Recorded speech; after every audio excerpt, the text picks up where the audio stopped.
Over the past month or so on the channel, we've taken a look at each of the possible DLC options that may get released alongside the Skywalker Saga and throughout 2021. Now that we've completed the series thus far, I thought it'd be a good idea to recap each of these potential DLC packages that include Rogue One, Solo, Rebels, Season 7 of the Clone Wars, and most recently, Season 1 of The Mandalorian. We've also heard rumors that a DLC for Resistance was a possibility, but due to the fact that the series was aimed towards a younger audience and isn't as well known or connected to the Skywalker Saga, I've decided to include that in a potential character pack video that releases next week, which will feature some additional in-game characters that don't quite fit into an entire DLC. Hey everyone, Logan here, and I hope that you're all doing well. If you've been keeping up to date with this DLC level speculation series thus far, you know that every video that I've created has included about 3 to 5 potential levels with numerous planets and characters, but honestly, in reality, we should probably only expect to see one level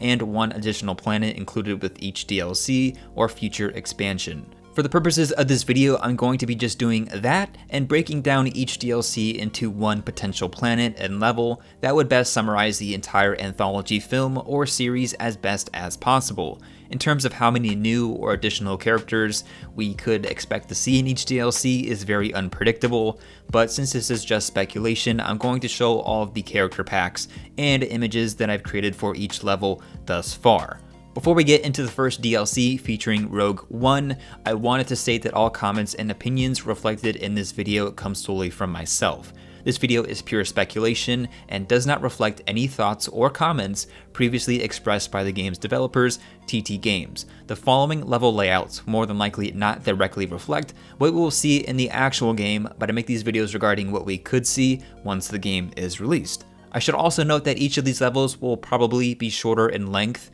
than what we'll get with the normal Skywalker Saga levels, but nonetheless, I'm going to talk about what I think should be included in each of these potential DLC options. Now, with all the information out of the way, let's begin with the first DLC, centered around Scarif from Rogue One. Without a doubt, the one level that would be included in a Rogue One DLC would of course be the Battle of Scarif. Scarif is the most memorable scene throughout the entire film and is the best choice to be included in this DLC because it is the main battle of the story and sets up the opening to Episode 4, A New Hope. Some of the characters that we could receive could be Jyn Erso, Cassian Andor, K2SO, Chirrut Imwe, Baze Malbus, Bodhi Rook, and Director Krennic, not to mention the addition of several new stormtroopers including the Scarif Trooper and Death Troopers. I would like this level to open with the space battle that takes place just above the atmosphere of Scarif, and once the shields have been compromised, we would switch to the beaches as the rebels attack the base. For this part of the mission, we would utilize Chirrut,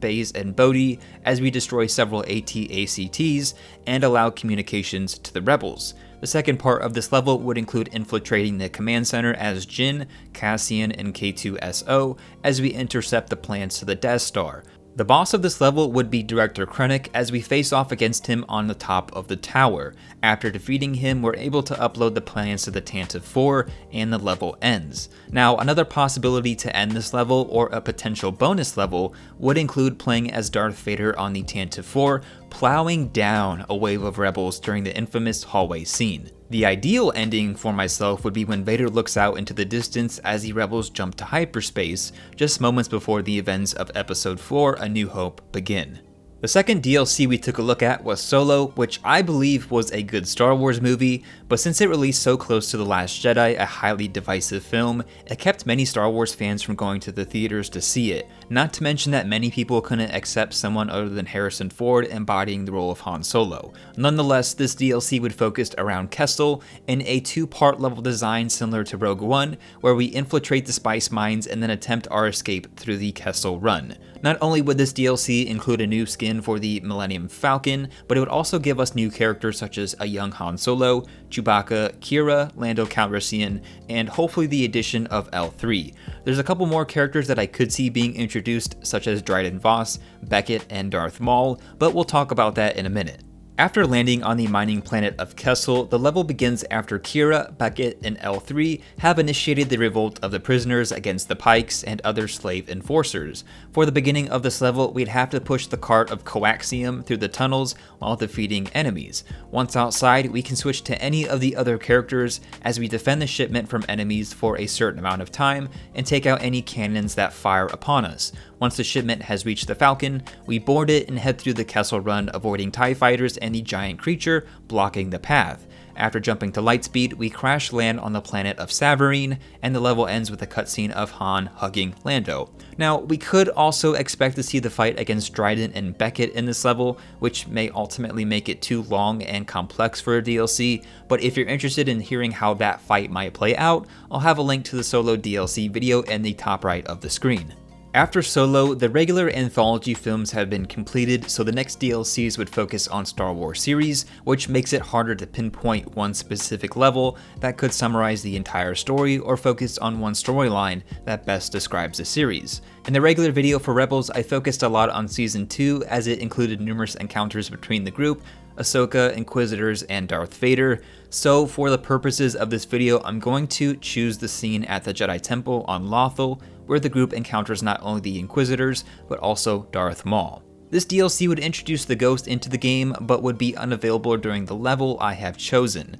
The characters included in this DLC would include way more than what we get in the actual level, such as Thrawn, Agent Kallus, and Hera Syndulla, just to name a few, but the main characters unlocked in this level would be Ahsoka, Kanan, Ezra, and Darth Maul. The main character for this level would be Maul, as you could easily switch between any of the other characters, but this level would focus on the 3 individual battles with each of the Inquisitors, as the next becomes increasingly difficult to defeat. Each Inquisitor would have their own unique set of attacks, in addition to gaining more health and dealing increased damage the longer the battle takes. Another level that we could very likely see is the fight against Ahsoka and Vader, but since that is limited to mainly just 2 characters, it wouldn't work as well in co-op mode compared to the battle at the Jedi Temple on Lothal. This is just my opinion though, for a very long series that ran 4 seasons, so there's a lot of possible content that could be included, or also missed opportunities available with the Rebels DLC.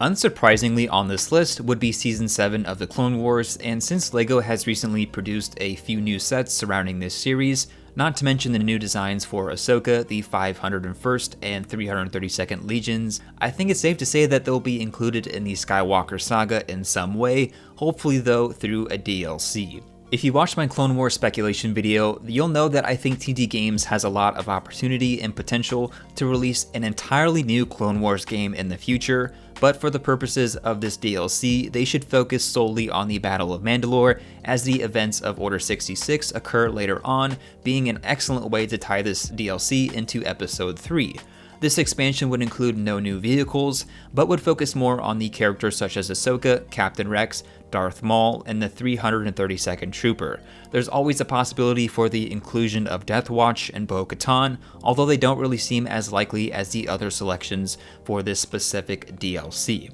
The level would mainly focus on the beginning of the Siege of Mandalore, as Rex and Ahsoka fight from one Republic gunship to another high above the city. Once landed, they fight off the members of Maul's Death Watch, and the final battle for this level would flash forward several scenes to the encounter with Maul in the throne room. This would be a 2-part battle that takes place not only in the throne room, but also on top of the rafters over the city. After Maul is defeated, the level would end as Mandalore has been secured once more. Now, it's possible we could see the events of Order 66 that take place on the Venator, but once again, that might make this level a little too long for a DLC. One of my favorite options for a potential DLC would be the inclusion of The Mandalorian, and with the 2nd season still set to release later this year as far as I know, we could end up getting more content in the future. There's a lot of potential characters that could be included in this DLC, especially since the level would take place on Navarro, as a lot of the story's plotline is centered around this planet. Some of the characters that I would like to see included in this DLC would be Mando, Cara Dune, Greef Karga, Quill, Baby Yoda, or the Child, whatever you want to call it, IG-11, Moff Gideon, and the Incinerator Trooper. Since 2 of the main battles take place on Navarro in the 1st season, I would actually like to see both of those included in this DLC, but if I had to choose one, it would be the final battle with Moff Gideon, although it would be really cool to see the Mandalorians fight alongside Mando after rescuing Baby Yoda from the Client and remnant stormtroopers. After being pinned down in the cantina, the level would begin with the standoff between the Mandalorian, Karga, and Cara, although IG-11 and Baby Yoda would later join the battle. This level would focus mainly on the first standoff, defeating waves of Storm and Death Troopers for a certain amount of time. Afterwards, Incinerator Troopers invade the cantina and are much harder to defeat. The level ends after a brief encounter with Moff Gideon's TIE Fighter, as Mando must complete a series of grappling onto the TIE Fighter and dealing damage